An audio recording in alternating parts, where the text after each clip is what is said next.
بیت الخلاء سے لگنے والے روحانی امراض، 70% جراثیم، 90% بیماریاں بیت الخلاء سے لگتی ہیں۔ یہ سب بیماریاں ہمیں بیت الخلاء میں دعا نہ پڑھ کر جانے کی وجہ سے لگتی ہیں۔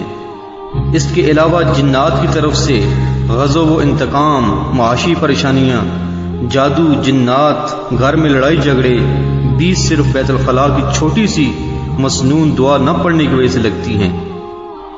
بہت سے لوگوں کے سچے مشاہدات ہیں جو پہلے یہ دعا نہیں پڑھتے تھے مگر اب پڑھتے ہیں کہ اس دعا کے پڑھنے سے ان کے سالہ سال کی گھریلو جھگڑے ختم ہوئے، معاشی پریشانیاں ختم ہوئیں، کاروبار رزق میں برکت ہوئی، پوشیدہ امراض کا خاتمہ ہوا، وسواس سے نجات ملی، حتیٰ کہ وہ جنہیں کالا جادو اور سحری علم سمجھ بیٹھے تھے وہ صرف اس دعا کا اہتمام کرنے سے ختم ہو گئے۔